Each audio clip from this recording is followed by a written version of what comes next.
Leslie McDonnell here with Remax Select Properties. Today, I wanted to talk with you about multiple offers and strategies to be able to win in multiple offers while minimizing your risk. It's March 2021, and we are in an extremely busy Vancouver real estate market. There is a supply and demand imbalance, and low interest rates together are creating an environment where there are multiple offers happening very, very often on most homes that are selling. And there is a way to be a buyer and win in a multiple offer. It is a situation where generally subject free with deposit in hand are the types of offers that are winning. Now, just because you go in subject free does not mean that you need to take on all that risk. In a regular balanced market, when you present an offer, generally the three main aspects of the offer are the price, the subjects, and the dates.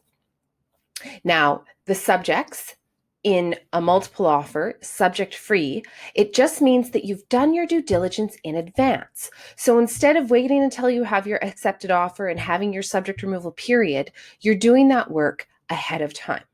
Now, generally, subjects include subject to financing, subject to home inspection, and subject to approval of documents. And I'm going to go into each of those now. Subject to financing. That is the riskiest one generally to go in subject free with.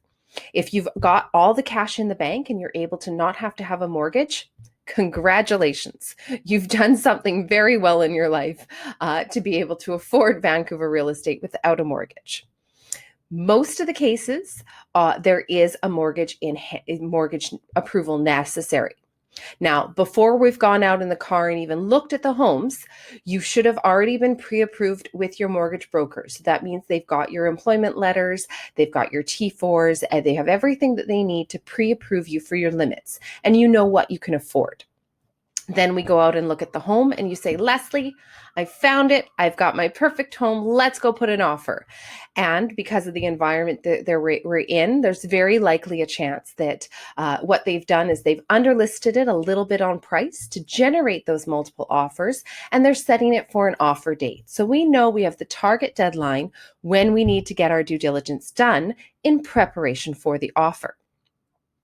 We take that to the mortgage broker. So we know that, and in the mortgage approval, there's basically three things.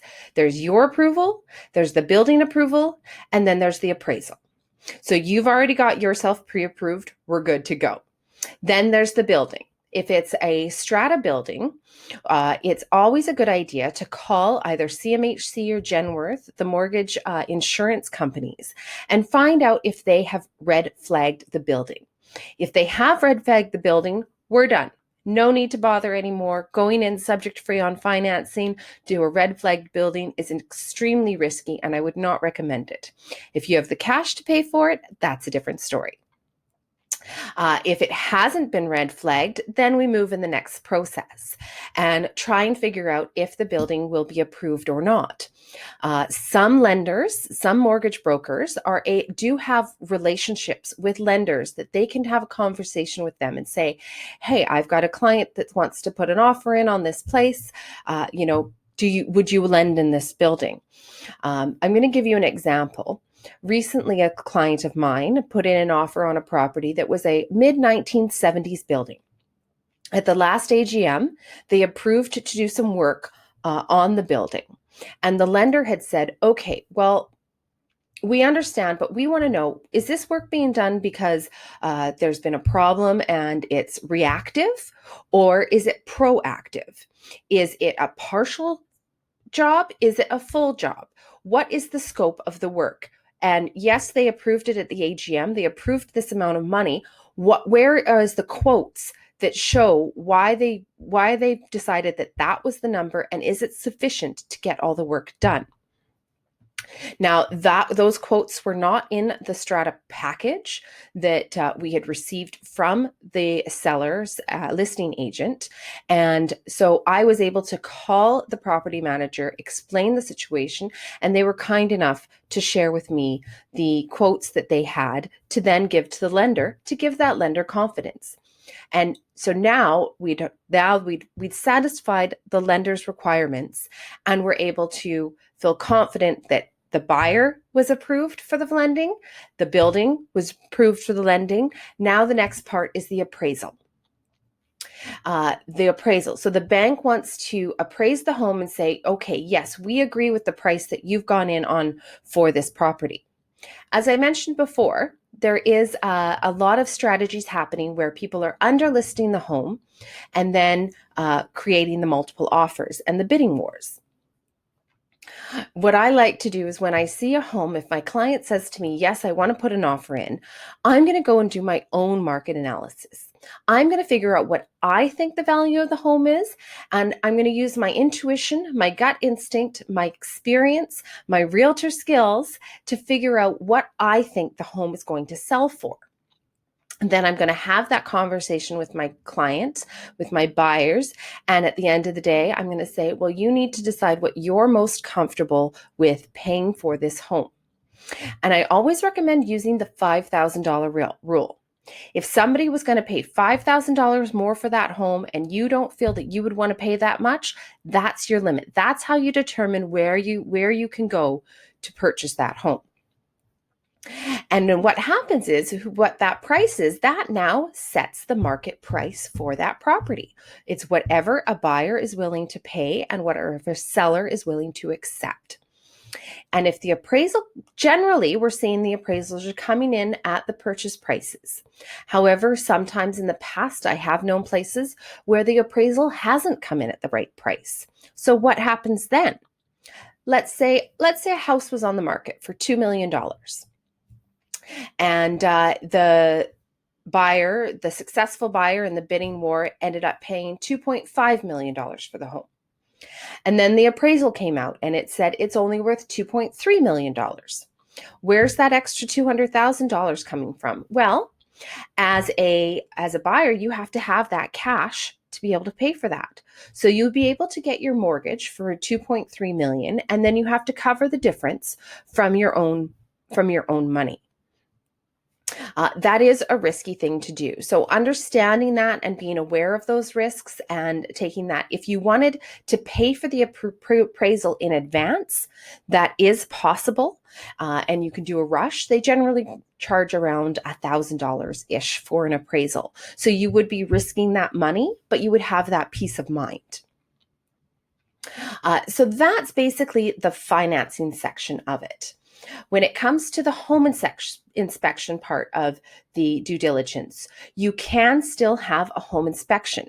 You're just doing it before the offer is due, and you're running the risk that you're going to be spending money on the home inspection, and you may or may not win the offer. You may or may not win the home.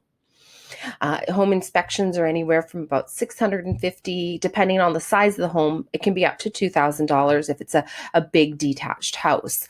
Condos are usually $650 to $100, or $1,000 rather. And so you can still have that home inspection. You're just doing it in advance and running the risk of spending the money on the home inspection and not getting the home. The document approval, if it's a strata property, that you can easily read those strata documents in advance of the offer. If it's a detached house, maybe we're checking that there are permits for any additions have been filed with the City of Vancouver. Perhaps, we're checking if there's any oil tank documentation, a site plan, depending on what the use is you have with the home. Those due diligence things can easily be done before the offer is put in advance. Now, you're risking your time and your effort and my time and effort, but that's why you hire me. I don't mind. I read strata documents all the time. I read house documents all the time. It's what I do. It's my job. But we would read those in advance. There may be questions that arise from those. We're going to get those answered before we put in the offer. So that's how you essentially do that. Now, there's also the deposit part of it. Generally, deposits in a balanced market scenario are approximately 5% of the purchase price due upon final subject removal. When you're writing in a multiple offer situation, you want to have that deposit with you in hand when you've got your subject-free offer. And the reason behind that is because it makes the offer stronger. For example, say a seller is looking at two subject-free offers in hand. They're both essentially the same price. One has a deposit in hand, one says deposit will be due tomorrow. The one that has the deposit in hand is stronger because they have a vested financial interest. They can't change their mind. Say the person that doesn't have the deposit in hand. The next morning they wake up and they go, oh, I feel like I overpaid. I don't want to pay for it. I don't want to buy this house anymore. Well, they don't have any financial vested interest. They can collapse the deal, and the seller has now lost their momentum. They've lost the other offer, and they're sitting there with, mud on their face. So it really does make it stronger to have that deposit in hand. You've got that financial vested interest. And if you really, really want to make it stronger, maybe you go 10% of the purchase price. You increase that. Now, if you're not successful and you say to me, Leslie, where's what's going on? So I can go back. The deposit would be being held in the trust account at my office. I can easily go back and get you your deposit back. It takes a couple of business days, or you can decide that you want to leave it in the trust account and it's there for you on the next home when you're ready to put in another offer. And just for sort of interest's sake, all of the interest that is accrued in all trust accounts for real estate in British Columbia, that interest goes to the Real Estate Foundation, and that money is used for nonprofit initiatives with respect to housing. So we've got the offer. Now, subjects are not the only part of the offer. It's also the price and the dates. I find it very important to go and talk to the seller's agent, the listing agent, and say, what are the ideal dates that the seller is looking for? You want to make your offer as attractive as possible.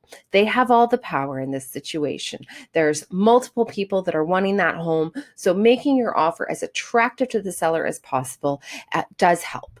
And also working with an agent that understands all of this, can explain this to you, and also can create those relationships with the listing agent in hopes and praise that it will help give you that little bit of an edge.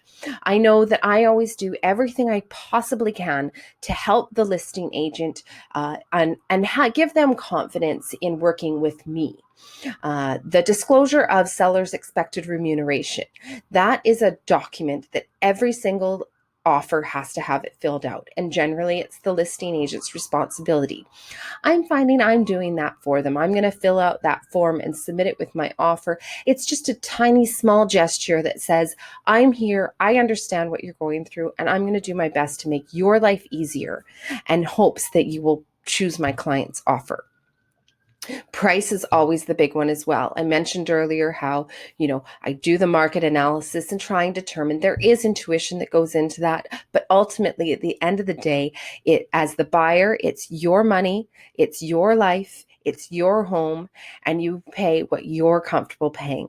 And if it's the right number, then it's the right home. And if it's not, then we'll keep looking and we'll help find you that new home. I hope you find this educational, informative. If you've got any questions for me about this, please do not hesitate to ask. Again, it's Leslie McDonnell with RE/MAX Select Properties, and I hope you're all having a fantastic day.